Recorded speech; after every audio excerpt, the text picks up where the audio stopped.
काबुल में फंसे भारतीयों को वापस लाने का भारत का सरकार का मिशन अभी जारी। आज सुबह दुशांबे से एयर इंडिया के विशेष विमान से दिल्ली पहुंचेंगे भारतीय। कल काबुल से पहुंचाए गए थे दुशांबे। ताजिकिस्तान की राजधानी दुशांबे से भारतीयों के साथ अफगान सिख और हिंदू परिवार भी भारत आ रहे हैं। काबुल से पवित्र गुरु ग्रंथ साहिब की 3 प्रतियां ला रहे हैं सिख, जो दिल्ली के गुरुद्वारे में स्थापित की जाएंगी। अफगानिस्तान में फंसे 146 लोग कल देश वापस लाए गए। कतर की राजधानी दोहा से 4 विमान दिल्ली पहुंचे। देश लौटे सभी लोगों ने भारत सरकार को शुक्रिया कहा। अफगानिस्तान की राजधानी काबुल पर तालिबान के कब्जे के बाद अब तक वहां फंसे 700 से ज्यादा लोगों को भारत वापस लाया जा चुका है, जिनमें कई अफगानी नागरिक भी शामिल।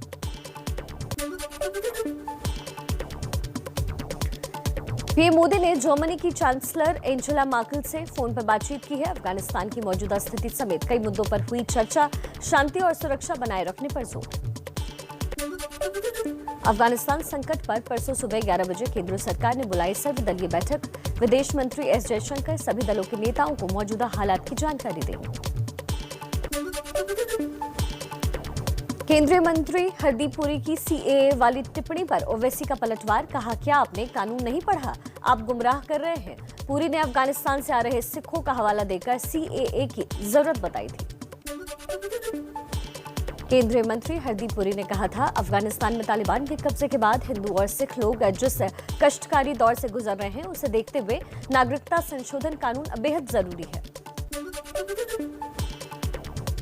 संयुक्त राष्ट्र मानवाधिकार परिषद का आज अफगानिस्तान मुद्दे को लेकर होगा विशेष सत्र। दोपहर 1:30 बजे से चर्चा होगी।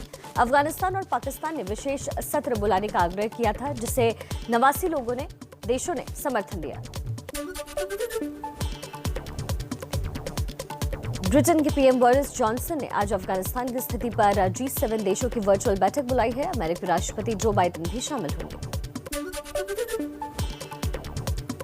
ब्रिक्स देशों के राष्ट्रीय सुरक्षा सलाहकारों की आज वर्चुअली बैठक होगी। भारत की अध्यक्षता में ब्राजील, रूस, चीन और साउथ अफ्रीका चर्चा करेंगे। अफगानिस्तान संकट पर चर्चा संभव।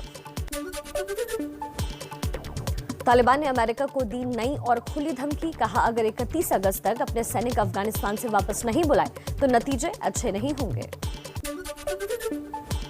तालिबान नेता खलील हक्कानी पाकिस्तानी मीडिया से बोला, हम अशरफ गनी और अमरुल्लाह सालेह के विरोधी नहीं थे और दोनों को माफ किया। दोनों लौट सकते हैं वापस। तालिबान ने हाजी मोहम्मद इदरीस को बैंक ऑफ अफगानिस्तान का कार्यकारी डायरेक्टर नियुक्त किया। इससे पहले अजमल अहमदी थे प्रमुख, जो तालिबान के कब्जे के बाद काबुल से भागे थे।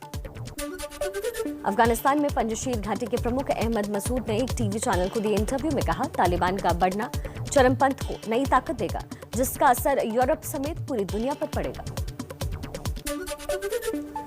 तालिबान ने बगलान प्रांत के 3 जिलों पर दोबारा कब्जे का दावा किया है। कहा, नॉर्दर्न अलायंस के 3 जिलों को छुड़ाया। अफगानिस्तान पर कब्जे के बाद तालिबान को पहली बार बगलान प्रांत में ही चुनौती मिली थी। तालिबान के खिलाफ नॉर्दर्न अलायंस के नेता अहमद मसूद की दहाड़। कहा, सरेंडर जैसा कोई शब्द डिक्शनरी में नहीं। सालेह भी गरजे, बोले पंजशीर में तालिबान को हार का मुंह देखना पड़ेगा। पंजशीर की ओर जाने वाला सलांग हाईवे बंद किया गया। सीएम नीतीश कुमार समेत बिहार के 11 नेताओं के प्रतिनिधिमंडल ने पीएम मोदी से मिलकर जातीय जनगणना कराए जाने की मांग की। दिल्ली में तकरीबन 45 मिनट तक चली ये बैठक। नीतीश कुमार ने एबीपी न्यूज से कहा, पीएम ने सभी नेताओं की बात ध्यान से सुनी।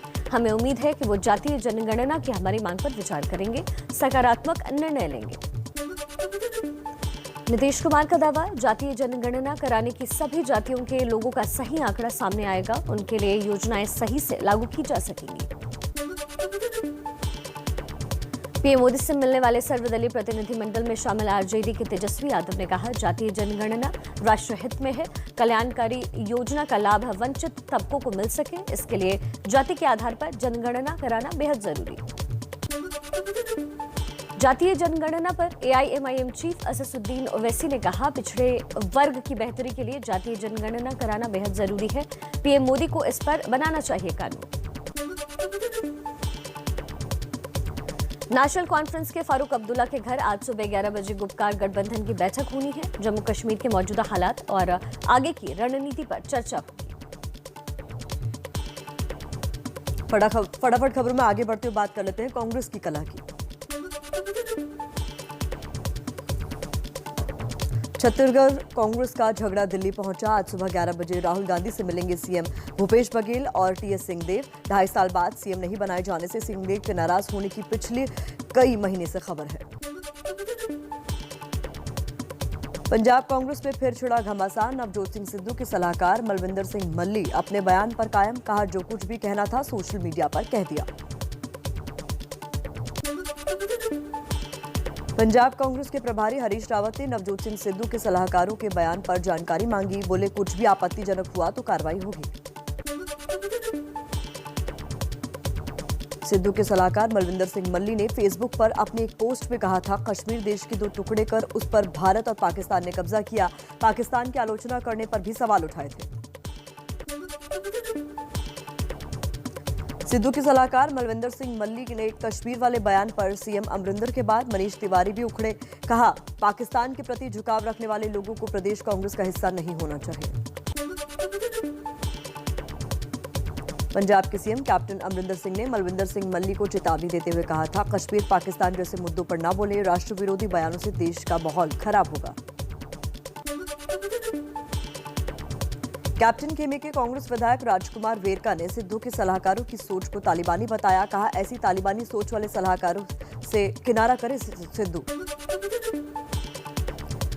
इंदौर पिटाई कांड पर एमपी के गृह मंत्री नरोत्तम मिश्रा का बयान। वो नाम बदलकर चूड़ी बेच रहा था। 2 अलग-अलग आधार कार्ड भी मिले। दोनों पक्षों पर हुई कार्रवाई।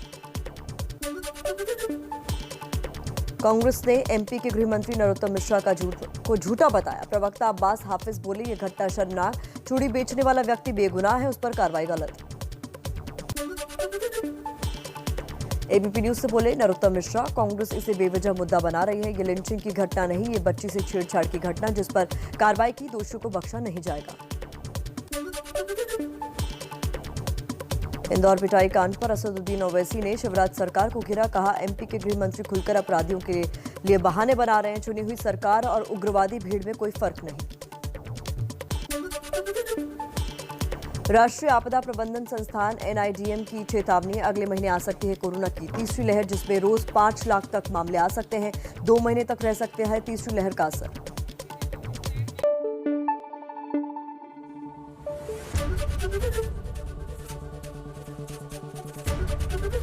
एबीपी न्यूज आपको रखे आगे।